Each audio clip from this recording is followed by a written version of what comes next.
أعوذ بالله من الشيطان الرجيم بسم الله الرحمن الرحيم وَإِذْ قَالَ رَبُّكَ لِلْمَلَائِكَةِ إِنِّي جَاعِلٌ فِي الْأَرْضِ خَلِيفَةً قَالُوا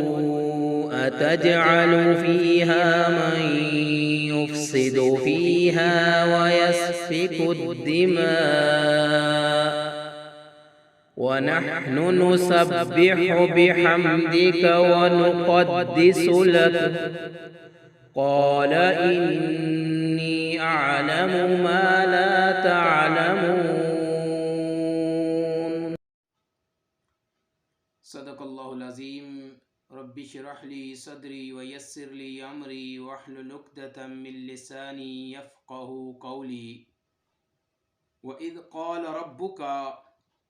اور جب فرمایا تمہارے رب نے، للملائکۃ فرشتوں سے، انی جاعل فی الارض خلیفہ، میں زمین میں اپنا نائب مقرر کر رہا ہوں. قالوا، تو انہوں نے پوچھا، اتجعل فیہا، کیا آپ زمین میں ایسی مخلوق مقرر کر رہے ہیں، من یفسد فیہا، جو زمین میں فساد برپا کریں گے، وَيَسْفِكُ الدِّمَاءَ، اور خون بہائیں گے. وَنَحْنُ نُسَبِّحُ بِحَمْدِكَ، اور ہم آپ کی حمد بیان کرتے ہیں، وَنُقَدِّسُ لَكَ، اور آپ کی پاکی بیان کرتے ہیں. قال، رب تعالیٰ نے فرمایا، انی اعلم ما لا تعلمون، بے شک جو میں جانتا ہوں وہ تم نہیں جانتے. اس سے پہلی آیات میں اللہ رب العزت نے اس بنا پر اپنی اطاعت اور بندگی کا حکم دیا کہ میں ہی تمہارا خالق اور مالک ہوں، تمہیں پیدا کرنے والا، اس کائنات کو پیدا کرنے والا، اور تمام کے تمام کائنات کے انتظامات کرنے والا، اس نظام کو کنٹرول کرنے والا میں ہی ہوں. زندگی اور موت کا پیدا کرنے والا بھی میں ہوں.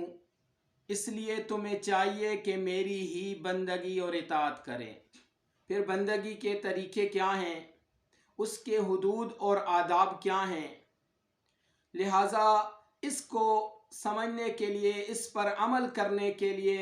رسالت اور کتاب پر ایمان لانے کا حکم دیا اور ان کی اطاعت کرنے کا حکم دیا. اور چونکہ انسان جب تک کسی چیز کے نفع یا نقصان کو نہ دیکھ لے اس کام پر آمادہ نہیں ہوتا، اس لیے ساتھ آخرت کا تذکرہ فرما دیا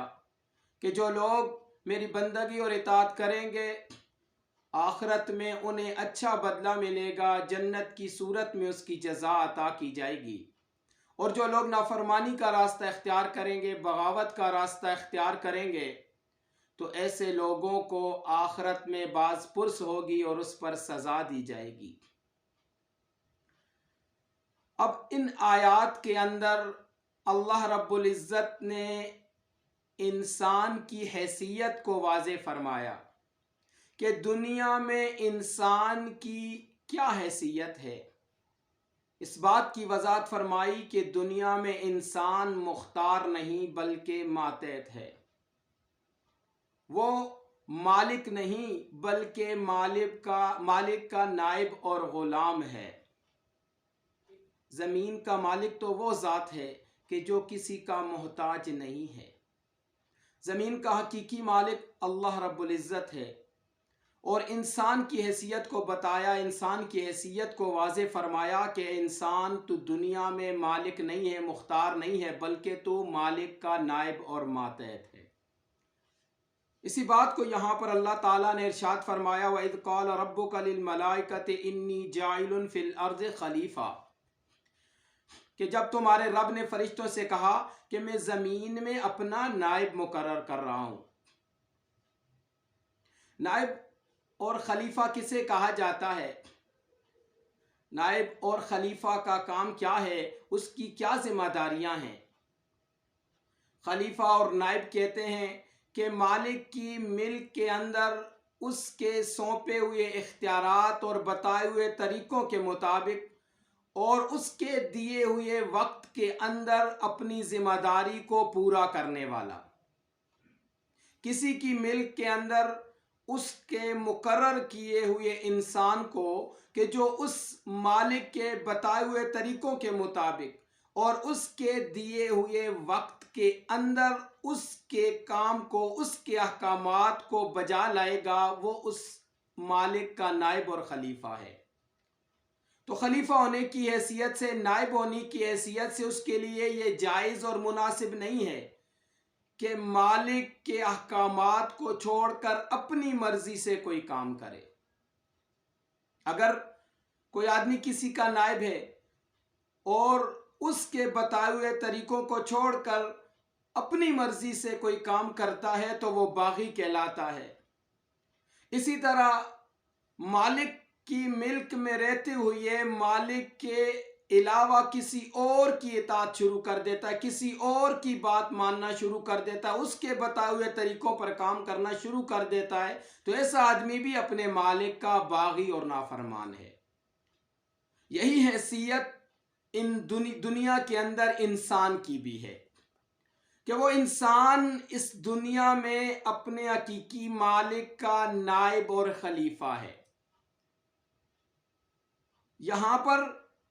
انسان کو رب تعالیٰ نے اپنا نائب مقرر فرمایا ہے، لہٰذا جس طرح کسی آدمی کا سیکٹری، کسی آدمی کا ماتحت اور نائب اپنی مرضی سے کوئی کام نہیں کر سکتا بلکہ اپنے مالک کے بتائے ہوئے اصولوں قواعد کے مطابق کام کرنے ہیں، اسی طرح زمین کے اندر بھی انسان کی اپنی مرضی اور اپنا اختیار نہیں چلتا۔ ایک انسان ہونے کی حیثیت سے، نائب ہونے کی حیثیت سے ہر انسان کا فرض بنتا ہے کہ وہ اپنے مالک کے بتائے ہوئے طریقوں کے مطابق اس دنیا میں رہے، اپنے مالک کے بتائے ہوئے احکامات کے مطابق وہ زندگی بسر کرے۔ لیکن اگر وہ اپنے مالک کے احکامات کے ساتھ ساتھ اپنی مرضی کے طریقے بھی اختیار کرتا ہے یا اپنے مالک کے بتائے ہوئے طریقوں کے ساتھ ساتھ کسی دوسرے انسان یا کسی اور کی بات مانتا ہے، اس کو بھی اپنے مالک کے اختیارات اور احکام میں شریک کر لیتا ہے، یا اپنے مالک کے احکامات کو بھول جاتا ہے اور اپنی خواہشات کے مطابق زندگی گزارتا ہے، یا اپنے مالک کے احکامات کے مقابلے میں اپنے تعلقات، اپنی رشتہ داریوں کو اور دوسرے انسانوں کو ترجیح دیتا ہے اور ان کے بتائے ہوئے اصول و قواعد پر چلتا ہے، تو ایسا آدمی بھی اپنے مالک کا باغی ہے۔ ایک خلیفہ ہونے کی حیثیت سے اس کے لیے یہ جائز نہیں ہے کہ وہ اپنے مالک کے علاوہ غیروں کی اطاعت کرے، اپنے مالک کے دشمنوں اور نافرمانوں کی اطاعت کرے یا اپنی مرضی سے زندگی بسر کرے۔ اس کو یہ کہنے کا کوئی حق نہیں، کوئی اختیار نہیں ہے کہ میرا مال میری مرضی، میرا جسم میری مرضی، نہیں، بلکہ ایک ماتحت اور خلیفہ ہونے کی حیثیت سے اس پر لازم ہے کہ اس کی اپنی کوئی خواہشات نہیں، اس کی اپنی کوئی مرضی نہیں، بلکہ اس کی مرضی، اس کی خواہشات وہی ہیں جو اس کے مالک کی طرف سے ہیں، وہی اس کی مرضی ہے، وہی اس کی خواہشات ہیں کہ جو اس کے مالک نے اسے سپرد کی ہیں۔ وہ مالک کی سونپے ہوئے اختیارات کے مطابق چلے گا تو پھر وہ مالک کا ماتحت اور خلیفہ ہے۔ یہی انسان کی بھی دنیا میں حیثیت ہے۔ اگر ایک انسان دنیا میں آ کر اپنی مرضی کی زندگی بسر کرتا ہے، اپنے مالک کے احکامات کو چھوڑ کر دوسروں کے بتائے ہوئے طریقوں پر چلتا ہے تو وہ اپنے مالک کا باغی ہے۔ چاہے وہ یہ بہانہ تراش لے کہ ہم ایسے ممالک میں رہتے ہیں کہ جہاں پر ہماری مجبوری ہے، یہ لوگ تو خدا کو نہیں جانتے، یہ لوگ تو کافر ہیں، یہ لوگ تو خدا کو مانتے ہی نہیں، نعوذ باللہ، لہٰذا ہم پھر مجبور ہیں، تو کیا اللہ تعالیٰ ایسے آدمیوں کے بارے ہی میں تو قرآن میں فرماتا ہے کہ جو قیامت کے دن کہیں گے کہ ہماری اس مجبوری کی وجہ سے ہم یا رب یہ تیرے احکام پورے نہیں کر سکے، یا اس گناہ میں ہم ملوث تھے لیکن ہم مجبوری کی وجہ سے تھے، ایسی حالت ہی پر تو قرآن فرماتا ہے أَلَمْ تَكُنْ أَرْضُ اللَّهِ وَاسِعَةً فَتُهَاجِرُوا یا فِيهَا اللہ کی زمین کشادہ نہیں تھی کہ تم اس میں ہجرت کر جاتے، وہاں جہاں تم اللہ کے احکامات پر عمل نہیں کر سکتے وہاں سے ایسی زمین کی طرف منتقل ہو جاتے، ایسی زمین کی طرف ہجرت کر جاتے، چلے جاتے کہ جہاں پر تم اس کے مقابلے میں زیادہ اللہ کی اطاعت کر سکو، اللہ کے احکامات کی پیروی کر سکو۔ لیکن آج دنیا حاصل کرنے کے لیے، مال حاصل کرنے کے لیے ہم نے اپنے رب کو بلا دیا، اپنے رب کے احکامات کو بلا دیا اور محض یہ عذر تراش لیا کہ پیٹ بھی ہمارے ساتھ لگا ہے، ہماری مجبوریاں ہیں، اور جہاں پر ہم شریعت کے احکامات پر نہیں چلتے تو ہم یہ بہانہ تراش لیتے ہیں کہ یہ لوگ تو اللہ کو نہیں جانتے، یہ لوگ تو شریعت کو نہیں جانتے، لہٰذا ہم یہاں پر اس طرح احکامات پورے نہیں کر سکتے۔ تو ایسے لوگ بھی مجرم ہیں جو یہ من گڑت بہانے بناتے ہیں۔ تو انسان حقیقت میں زمین میں اللہ کا نائب اور خلیفہ ہے۔ جو لوگ اللہ تعالیٰ کا نعوذ باللہ انکار کر لیتے ہیں، جو لوگ ایمان نہیں لاتے، وہ تو یکسر باغی بن گئے، لیکن جو لوگ ایمان لائے، ایمان لانے کا دعویٰ کیا، اللہ اور اس کے رسول پر ایمان لانے کا اقرار کیا اور یہ عہد کیا، اور عہد کرنے کے بعد پھر اگر وہ اپنی خواہشات کی پیروی کرتے ہیں، پھر وہ اگر اپنی مرضی کی زندگی گزارتے ہیں، اور اگر وہ یہ اقرار کرتے ہیں، اگر وہ یہ کہتے ہیں کہ میرا مال میری مرضی، میرا جسم میری مرضی، تو وہ اسلام سے خارج ہو جاتے ہیں۔ وہ لوگ اللہ کے نائب اور خلیفہ نہیں بلکہ اللہ کے باغی اور اللہ کے دشمن ہیں۔ تو یہاں پر انسان کو اس کی حیثیت یاد دلا دی گئی، اس سے پہلے بتلایا گیا، باور کرایا گیا کہ تمام چیزوں کا خالق اور مالک اللہ تعالیٰ ہے۔ جو لوگ آج یہ کہتے ہیں کہ میرا جسم میری مرضی، اپنے جسم کو پھر چاہیے کہ ان بیماریوں سے بچائیں۔ جب اللہ تعالیٰ کی طرف سے کوئی بیماری، کوئی پکڑ آتی ہے تو اپنے آپ کو بچا لیں، بلکہ وہ جو اللہ تعالیٰ نے انسان کو نظام عطا کیا ہے، اس نظام کے اندر بھی وہ تبدیلی نہیں کر سکتے۔ جو مرد کہتے ہیں ہمارا جسم ہماری مرضی، انہیں کہیں آپ بچے پیدا کر لیں، آپ کا جسم ہے، آپ کی مرضی ہے نا، آپ بچے پیدا کریں۔ جو عورتیں کہتی ہیں ہمارا جسم ہماری مرضی ہے، انہیں کہیں کہ یہ سسٹم، یہ نظام ہی آپ اپنا تبدیل کر لیں۔ اگر آپ کے اندر آپ کا جسم ہے، آپ کی مرضی چلتی ہے، بلکہ پورے کا پورا جسم تو اللہ کی مرضی کے مطابق چل رہا ہے۔ جو نظام جسم کو اس نے عطا کیا اس کے مطابق چل رہا ہے تو بندہ ٹھیک ہے، تندرست ہے۔ لیکن اگر یہ جسم کا نظام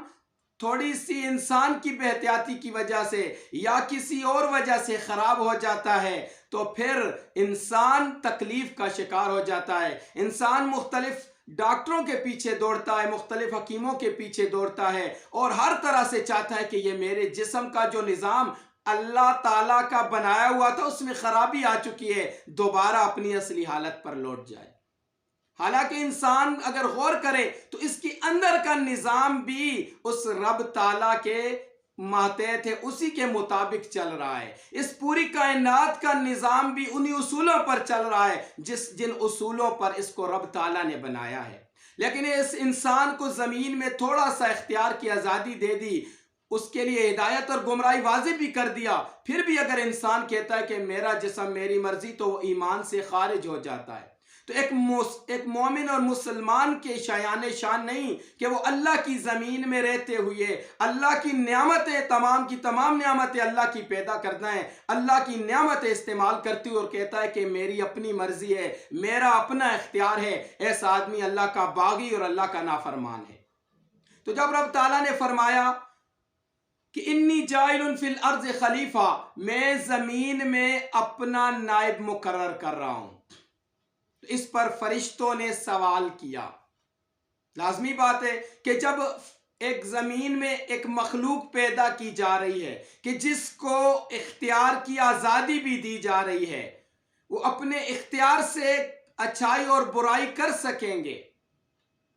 حالانکہ فرشتوں کے اندر تو اللہ تعالیٰ نے برائی کا مادہ رکھا ہی نہیں، وہ سراسر خیر ہی انجام دے سکتے ہیں، برائی نہیں کر سکتے، لیکن ایک ایسی مخلوق پیدا کی جا رہی ہے، زمین کے اندر نائب بنائی جا رہی ہے کہ جن کو اختیار کی آزادی ہوگی۔ تو فرشتوں نے بھی سوچا کہ جب ان کے اندر خواہشات ہوں گی، ان کو اختیار کی آزادی ہوگی، تو وہ زمین میں ضرور فساد برپا کریں گے۔ تو بعض لوگوں نے فرشتوں کے اس سوال سے ایک غلط نتیجہ اخذ کر لیا کہ فرشتے بھی غیب جانتے ہیں، وہ بھی عالم الغیب ہیں، جنات بھی غیب جانتے ہیں، لیکن یہ بات غلط ہے۔ اس خود ہی قرآن نے آگے جب اللہ تعالیٰ نے فرشتوں کا امتحان لیا تو اس ساری بات کو واضح کر دیا کہ وہ بات فرشتے بھی نہیں جانتے، یا خود اللہ تعالیٰ نے بھی فرما دیا انی اعلم ما لا تعلمون، جو میں جانتا ہوں وہ تم نہیں جانتے۔ تو فرشتوں کا سوال ماز اس لیے تھا کہ جب ان کو اختیار دیا جا رہا ہے، ہم تو آپ کی پاکی میں کوئی کسر نہیں چھوڑتے، آپ کی حمد و ثنا بیان کر رہے ہیں، وہ مخلوق کے جو فساد برپا بھی کرے گی، وہ مخلوق جو خون بھی بہائے گی، لازمی بات ہے ان میں خواہشات ہوں گی، وہ اپنی خواہشات کو پورا کرنے کے لیے دوسروں کا حق مارے گی، جس طرح کہ آج انسان کر رہے ہیں۔ اپنے خواہشات کے لیے لوگوں پر ظلم کیا جا رہا ہے، اپنی خواہشات پوری کرنے کے لیے لوگوں کے حقوق دبائے جا رہے ہیں اور لوگوں کو قتل کیا جا رہا ہے، فساد برپائے زمین کے اندر۔ تو یہی چیز فرشتوں نے بھی بھانپ لی کہ جب ان کو اختیار دیا جا رہا ہے، جب ان کے اندر خواہشات رکھی جا رہی ہیں، تو وہ زمین میں ضرور فساد برپا کریں گے، ایک دوسرے کے ساتھ جب اختلافی کریں گے، ظلم کریں گے، زیادتیاں کریں گے، تو اس صورت میں لڑائی ہوگی، نفرتیں ہوں گی، خون بہائیں گے اور زمین کے اندر فساد برپا کریں گے۔ آج یہی چیز ہے، تیل کی خاطر اور کبھی مسلمان ہونے کی وجہ سے دنیا کفر مسلمانوں پر لپک پڑی ہے اور ملکوں کو تباہ کیا جا رہا ہے۔ یہی چیز ہے کہ یہ دنیا کی لالچ میں آ کر، دنیا کی محبت میں اپنی خواہشات کو پورا کرنے کے لیے وہ لوگ کہ جو جائز اور ناجائز، حلال و حرام کی تمیز نہیں کریں گے، تو وہ تو خون بہائیں گے، فساد برپا کریں گے، وہ تو جانوروں سے بھی بدتر ہو جائیں گے۔ وَنَحْنُ نُسَبِّحُ بِحَمْدِكَ وَنُقَدِّسُ لَكَ، ہم تو تیری حمد بیان کرتے ہیں، تیری تقدیس اور پاکی بیان کرتے ہیں۔ تو پھر یہ مخلوق کس لیے پیدا کی جا رہی ہے؟ ان کا سوال سمجھنے کے لیے تھا۔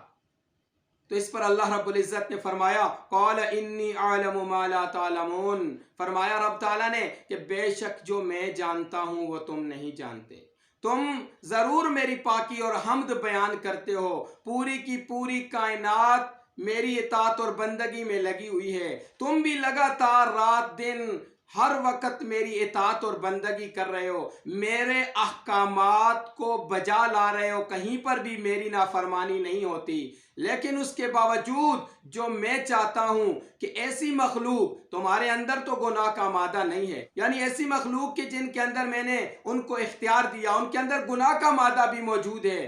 اور پھر جب ان کے سامنے ان کی خواہشات کے ہوتے ہوئے ان کے سامنے جب میرا حکم آ جائے گا، جب میرے حکم کی وجہ سے، میری محبت اور تعلق کی وجہ سے جب وہ گناہ سے باز آ جائیں گے، میرے لیے جب وہ گناہ سے رک جائیں گے، تو وہ تم سے بھی افضل ہو جائیں گے۔ میں ایسی مخلوق پیدا کر رہا ہوں، اس لیے رب تعالیٰ نے فرمایا انی اعلم ما لا تعلمون، بے شک جو میں جانتا ہوں وہ تم نہیں جانتے، یعنی تم عالم الغیب نہیں ہو اور اس پر تم سوال کر رہے ہو، لیکن جو میں جانتا ہوں، میرا علم جو ہے وہ آپ نہیں جانتے۔ تو ان آیات کے اندر اللہ رب العزت نے انسان کی اصلیت اور حقیقت کو بیان کر دیا کہ انسان دنیا میں تیری کیا حیثیت ہے، تو دنیا کے اندر مالک نہیں بلکہ مالک کا نائب ہے۔ لہذا انسان کہ جو تو نے زمین میں اپنی حکومتیں اور اپنی ریاستیں قائم کر رکھی ہیں اور اپنی مرضی اور اپنے احکامات سے زندگی گزار رہے ہو، تم سراسر اللہ کی بغاوت کر رہے ہو۔ تمہیں تو زمین میں اس کا نائب بنا کر بھیجا گیا تھا، بھیجتے وقت بھی تمہیں یہ بتا دیا گیا تھا کہ تم اس کے نائب ہو، اور بھیجنے کے بعد بھی کئی انبیاء اور رسول آئے، کئی کتابیں آئیں، اور بالآخر نبی آخر الزمان صلی اللہ علیہ وسلم کو بھی اسی مقصد کے لیے مبعوث کیا گیا کہ وہ انسان کہ جو رب کے نائب اور خلیفہ ہونے کو بھول چکے ہیں، اپنی ذمہ داری کو بھول کر اللہ کی اطاعت سے بغاوت کر چکے ہیں، انہیں ہدایت کا راستہ دکھایا جائے۔ جو لوگ ہدایت حاصل کر لیتے ہیں، قرآن اور نبی علیہ السلام کے احکامات کو مان کر اللہ کی اطاعت میں آ جاتے ہیں، وہ دنیا اور آخرت میں کامیاب ہیں۔ اور جو لوگ بغاوت اور سرکشی کا راستہ اختیار کرتے ہیں، وہ دنیا میں بھی ناکام اور آخرت میں بھی ناکام ہیں۔ اللہ تعالیٰ سے دعا کہ عمل کرنے کی توفیق عطا فرمائے۔ وآخر دعوانا الحمدللہ رب العالمین۔